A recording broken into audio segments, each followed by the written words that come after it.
Bonjour Patrice, alors on va commencer par quoi ce matin? Bonjour Thierry, bonjour à tous. Il y a un an, Daesh se faisait sortir de Kobané.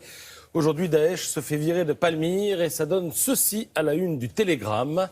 Regardez, ces hommes qui font le V de la victoire, ils appartiennent aux forces pro-gouvernementales de Bachar al-Assad. Grâce à l'armée russe, ils reprennent du terrain et objectivement, même si Bachar n'est pas la tasse de thé de la France, on ne va pas se plaindre, il faut parfois avoir le sens des priorités. Évidemment, tout ça ne fait qu'amplifier les risques d'effets collatéraux. C'est en tout cas ce que tente de nous expliquer Romain Caillé dans le Figaro.fr. Ce chercheur et consultant sur les questions islamiques insiste sur un point. Plus Daesh se prend des roustes sur le terrain, plus l'Occident est menacé chez lui. Et la menace, comme chacun sait, elle existe et c'est le ministre de la Ville en personne, Patrick Kanner, qui rompt avec la langue de bois ce matin dans le Parisien. Oui, les salafistes veulent prendre le pouvoir. Oui, il existe une centaine de cités en France qui présentent des risques de dérive islamiste. Si rien n'est fait, il fait attention à ce qu'il dit, le ministre. D'abord, regardez, il commence par dire qu'il ne s'agit pas de stigmatiser, ça c'est le minimum. Ensuite, une minute après dans l'interview, il dit qu'il ne faut pas faire d'amalgame, ça aussi c'est le minimum, on va dire la routine. Mais tout de même, il dit deux ou trois choses, en l'occurrence qu'il existe des quartiers français qui présentent des similitudes avec le quartier bruxellois de Molenbeek.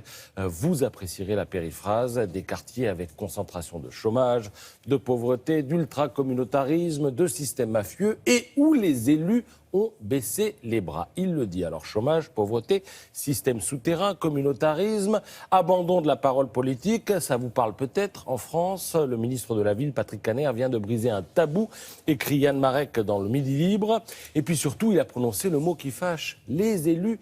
Du coup, les élus réagissent, surtout ceux qui se sentent visés. Alors vous lirez dans le Figaro qu'ils sont ce matin agacé. Vous avez le maire d'Argenteuil qui dit « Il est fort regrettable qu'on compare ma ville à Molenbeek. Il faut n'être jamais allé sur le marché d'Argenteuil le week-end pour contester la présence salafiste dans cette ville. » Le maire de Sevran, si on commence à stigmatiser les villes, où va-t-on, dit-il. Oui, si on se voile la face, où va-t-on aussi, pourrait-on lui répondre. Le maire de Sarcelles, qui dit ne pas croire à l'existence d'un Molenbeek français. Bientôt, il vous dira ne pas croire à ce qu'il s'est passé le 13 novembre en France. Le maire de Montereau-Faux-Yonne critique, je cite, la communication tonitruante, stigmatisante et pour le moins anxiogène du ministre. Mais ce n'est pas la communication qui est anxiogène, c'est plutôt la situation en ce moment. Et puis vous avez le premier secrétaire du Parti socialiste, Jean-Christophe Cambadélis, qui tacle Patrick Kanner. Je ne suis pas pour ce discours, dit-il. J'aurais préféré que le ministre de la Ville dise qu'il y a des poches, des immeubles, ou qu'il y a des quartiers semblables à Molenbeek, sauf que, M. Cambadélis, quand vous mettez plusieurs immeubles mis les uns à côté des autres, ça donne quoi? Eh bien, ça donne des quartiers. Voilà. Donc, pour terminer, je vais changer complètement de sujet et prendre 20 secondes pour vous parler de ce petit article que j'ai trouvé dans l'Équipe ce matin. Regardez, vous allez voir une photo. Alors là, il s'agit de l'équipe de Roumanie, l'équipe de foot, qui sera l'adversaire des Bleus lors de l'Euro.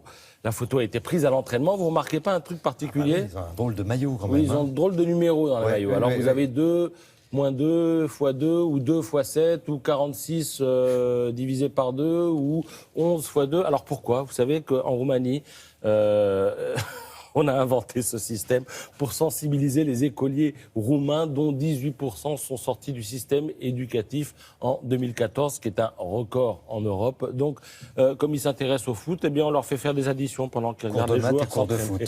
Voilà. Et puis alors, on a demandé aussi aux enseignants de rédiger un manuel de mathématiques dans lequel, au lieu d'aller acheter des pommes et des poires, hein, voilà, on dit telle équipe de foot a marqué 200 buts dans l'année, tel joueur en a marqué 50. Quel est le pourcentage de buts marqués par le joueur, etc. etc. Oh, bah voilà une bonne idée. Merci beaucoup. La Roumanie qu'on rencontrera dès l'ouverture de l'Euro. Voilà. À tout à l'heure pour la revue de presse culturelle, Patrice.